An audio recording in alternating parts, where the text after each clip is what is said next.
7 दिन जेठानी का घूंघट। ये कहानी शुरू होती है नेहा के ससुराल से। यूं तो नेहा की शादी को 1 साल हो गया था, पर आज भी उसके मन में ये शक था कि उसकी सास उसकी पीठ पीछे उसकी चुगली करती है। पर ये शक उसके दिमाग में आया कहाँ से, आइए जानते हैं।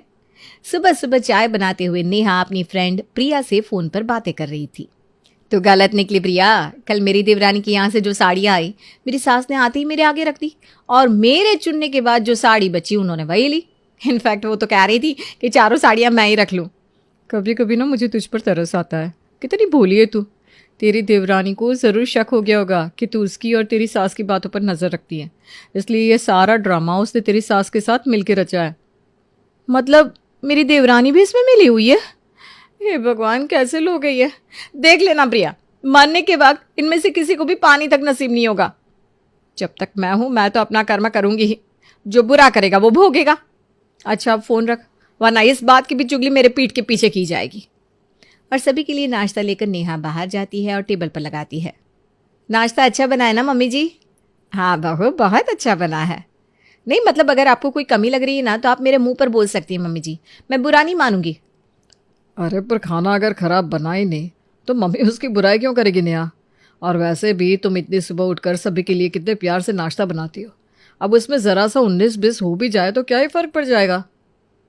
ये अच्छा है, इतनी मेहनत करने के बाद भी 19-20 का फ़र्क नहीं जा रहा है ना नाश्ते में।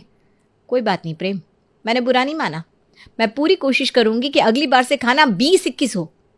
अरे मैं क्या कह रहा हूँ, तुम क्या समझ रही हो? पता नहीं आजकल तुम्हें क्या होता जा रहा है नेहा।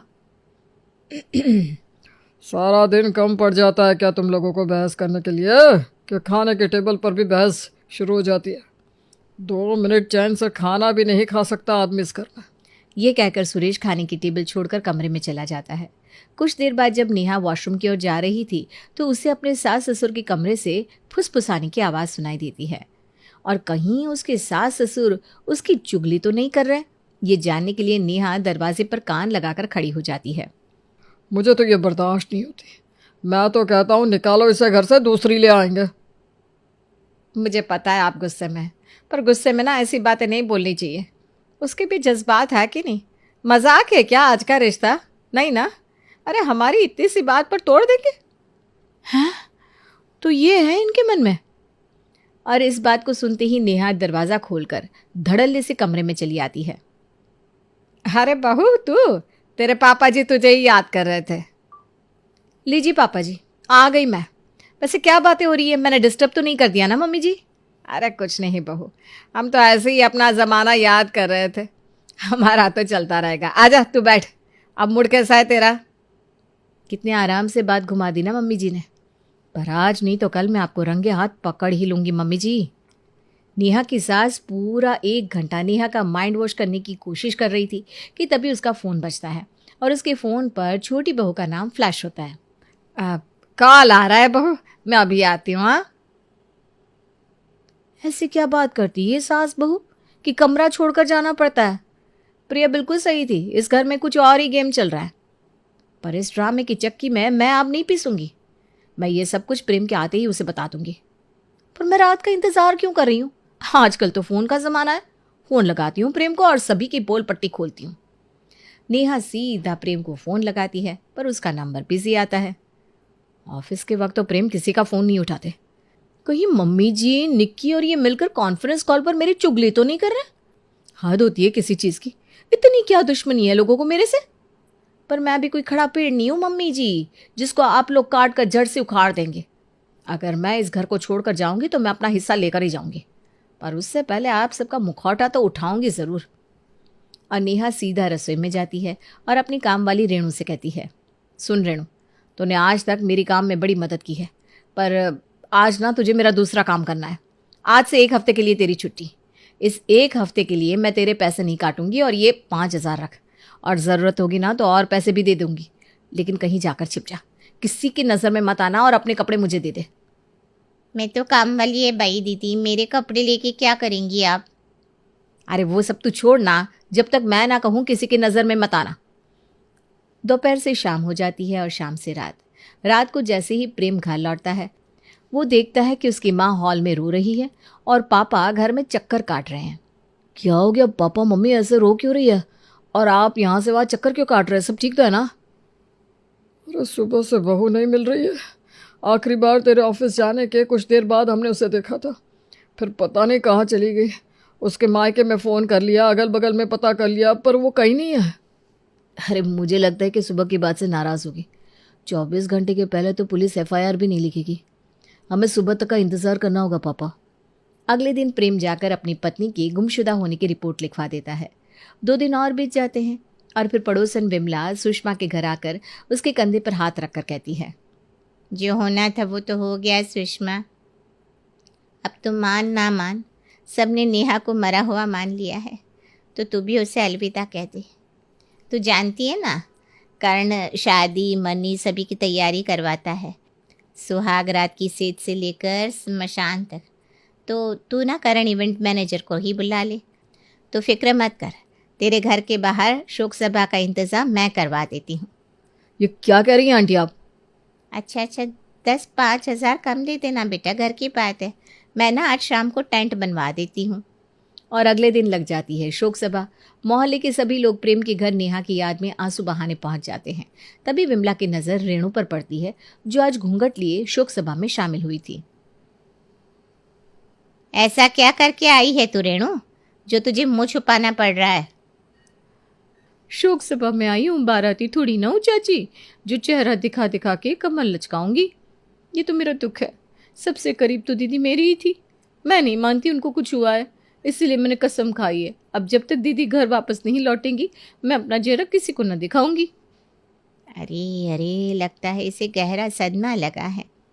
और रेणु के कपड़ों में अपने चेहरे को घूंघट से ढके जरा सी आवाज में फेर बदल कर नेहा ये कहकर बच जाती है, ये लोग मेरे मौत पर मातम मना रहे या फिर कोई जश्न? किसी की मौत की बैठक का इंतजाम करने के लिए डेकोरेटर कौन बुलाता है? और ऊपर से यहाँ तो शरबत और समोसे बांटे जा रहे। ये कहाँ से मिठाई ले आया प्रेम? तू जानता है ना मैं लाल रसगुल्ले नहीं खाता।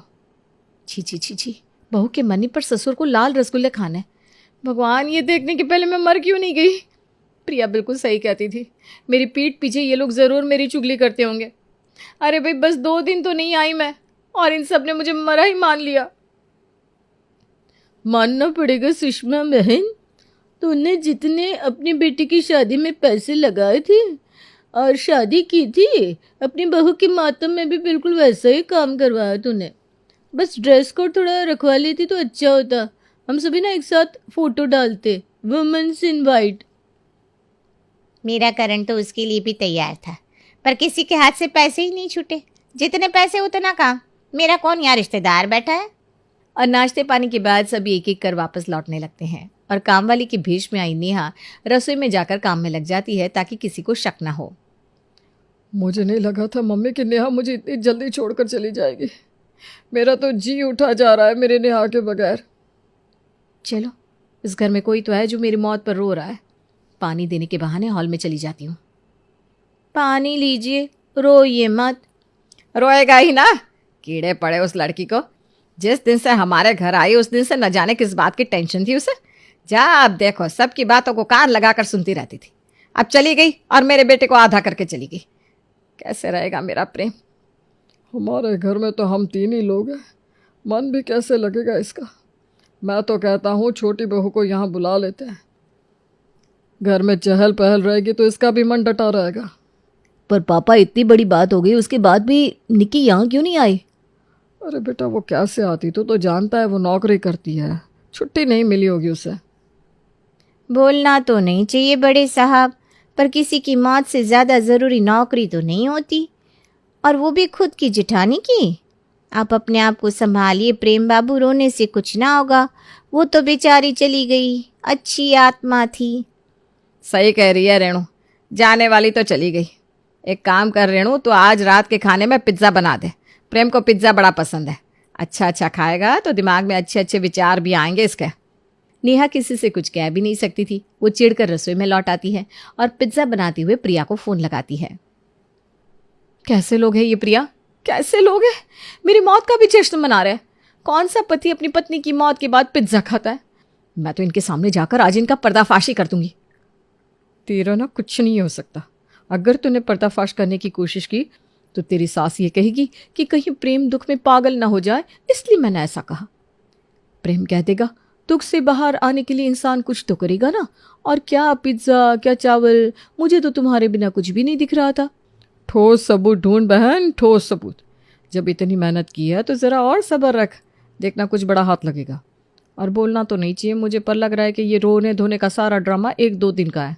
कहीं ऐसा ना हो कि जीजा जी तेरे पीठ पीछे कुछ और ही गुल खिला रखे हो। एक तो नेहा पहले से ही शक्की मिजाज की थी, उसके बाद प्रिया का साथ। जो कुछ भी उसके दिमाग से छूट जाता था वो प्रिया उसके दिमाग में भर देती थी। प्रिया से बात करने के बाद नेहा इस ड्रामा को चालू रखती है। अगली सुबह, मम्मी मैं ऑफिस जा रहा हूँ। जो होना था वो तो हो गया, कितने दिन ही मातम मनाऊंगा। वैसे भी मेरे कुछ दोस्त आज ऑफिस के बाद बाहर घूमने का प्लान कर रहे हैं, तो सोच रहा हूँ मैं भी चला जाऊँ। मैं भी सोच रही हूँ आज घर पर छोटी सी पार्टी रख लेती हूँ। बहू के चक्कर में ना अपनी सहेलियों से मिल भी नहीं पाती थी मैं। आज सभी औरतें मिलकर अपनी अपनी बहुओं की चुगली करेंगे। अरे पर तू तो अब नेहा की चुगली भी नहीं कर पाएगी, वो तो रही ही नहीं बेचारी। अरे जीते जी इतना कंटेंट देकर गई है वो मुझे कि मेरे मरने तक मैं उसकी चुगली आराम से कर सकती हूँ, आप बेफिक्र रहिए। और नेहा की शोक सभा के दूसरे दिन ही सुषमा अपनी सहेलियों को अपने घर बुलाने की तैयारी कर देती है। सुन रेणु, आज रात को ना प्रेम घर नहीं आएगा, घूमने का प्लान है उसका, पर मेरी सहेलियाँ आएंगी। तो आज शाम को ना 7-8 लोगों के लिए नाश्ता तैयार कर लेना। जी माँ जी। जैसे ही सुषमा की सहेलियाँ आती है, सुषमा उनके साथ बैठकर अपनी मरी हुई बहू की चुगली करना शुरू कर देती है। सच बोल, है ना नाश्ता स्वादिष्ट? जब मेरी बहू का हाथ नाश्ते में लगता था ना तो नाश्ता खराब हो जाता था और हम बेचारी रेणु को डांटते रहते थे। आज देख पूरा नाश्ता इसने बनाया, कितना स्वादिष्ट है बोल। बात तो बिल्कुल सही कही तूने सुषमा। वैसे तेरी बहू लड़ने में तो कम नहीं थी। जब देखो मेरे घर के बाहर कचरा करके चली जाती थी, और जब मेरी बहू उसे कुछ कहती ना तो लड़ने बैठ जाती। अरे जो अपने पति को खाने के वक्त भी ताने सुनाती थी वो तेरी क्या होगी? सब कुछ रिकॉर्ड कर लिया है मैंने मम्मी जी, अब आप इस बात से मुकर नहीं पाएंगे। और रसोई में छिपकर नेहा ये सब कुछ रिकॉर्ड कर लेती है। रात के 2 बजे नशे की हालत में प्रेम घर आता है और बेल बजाता है। नेहा जाकर दरवाज़ा खोलती है। बाबूजी आपने नशा किया है? नशा नहीं, आज तो मैं होश में आया हूँ। जब तक नेहा थी मेरे सर पर भूत की तरह सवार रहती थी। आज मैं आज़ाद हूँ। वो थी तो ना मैं दोस्तों से मिल सकता था ना ही जीवन जी सकता था। अब वो गई तो मैं आज़ाद परिंदा हो गया हूँ। चल अब तो जा, मैं जा रहा हूँ अपने कमरे में आराम करने के लिए, मुझे उठाने मत आना। इसी तरह दिन बीतते जाते हैं और फिर एक सुबह खाने के टेबल पर सुरेश प्रेम से कहता है, मुझे लगता है प्रेम को आगे बढ़ जाना चाहिए। कब तक ये ऐसे ही रहेगा? भरी जवानी है, कहीं इस उम्र में ध्यान इधर उधर ना भटक जाए। उससे अच्छा है कि हम उसकी दूसरी शादी करवा देते हैं। अरे पर लड़की ढूंढने में वक्त तो लगेगा ना, और सभी को पता है कि प्रेम पहले से शादीशुदा था। तुम इतना क्यों सोच रही हो मम्मी? ऐसा कुछ भी नहीं होगा, और किसी लड़की को तलाश करने की ज़रूरत भी नहीं पड़ेगी, क्योंकि लड़की हमारे पास ही है, हमारे बीच में है। हैं? हमारे बीच कौन सी लड़की है बेटा? मुझे भी तो ज़रा बता। ये है ना रेणु। और ये कहकर प्रेम सीधा रेणु का घूंघट हटा देता है और अंदर से निकलती है नेहा। तो ये है तुम्हारी सच्चाई, एक कमवाली तक को तुमने नहीं छोड़ा। मैं तो आप सबको सिर्फ चुगलखोर समझ रही थी, पर आप सब तो उससे भी आगे निकले, निर्दयी, बेशर्म और बेहया, सब कुछ। पर अपनी बीवी से शादी करना गलत है क्या? मुझे पहले से ही पता था। मुझे क्या, इनफैक्ट हम सबको पता था कि घूंघट के अंदर और कोई नहीं तुम हो। मम्मी की बातें सुनकर जब तुम रेणु के साथ प्लान बना रही थी ना, तो पापा ने सब कुछ सुन लिया था, और हम भी जानबूझकर इस खेल में तुम्हारे साथ जुड़ गए। हाँ नहीं तो क्या बहू, अगर हमें तुम्हारी चुगली करनी होती और हमें तुम इतनी नापसंद होती तो हम तो कब का अपने बेटे के लिए दूसरी बहू ले आते। पर उस दिन पापा कह रहे थे कि हमें उसे बदल देना चाहिए, वो हमारे लायक नहीं है। अरे वो तो मैं रेणु की बात कर रहा था बहू, यही तो बात है। तेरे मन में तेरी सहेली ने इतना कुछ भर रखा है, और उसकी सुनी तू आधी अधूरी बात सुनकर खुद ही निर्णय ले लेती है। और निक्की से छिपकर आप बात नहीं करती क्या मम्मी जी? जब भी उसका फ़ोन आता है आप उठकर बाहर चली जाती थी। अरे वो तो मैं अब भी करूँगी बहू, क्योंकि कुछ ही दिनों में तेरा जन्मदिन आ रहा है। मैं और निक्की मिलकर तेरे लिए बर्थडे का सरप्राइज़ प्लान कर रहे थे। अब सरप्राइज तो छुपा कर ही देनी होती है ना, कि बता कर, तू ही बता। और नेहा को समझ में आ जाता है कि वो कितनी गलत थी। इस दिन के बाद से नेहा के मन का शक का बीज हमेशा के लिए खत्म हो जाता है।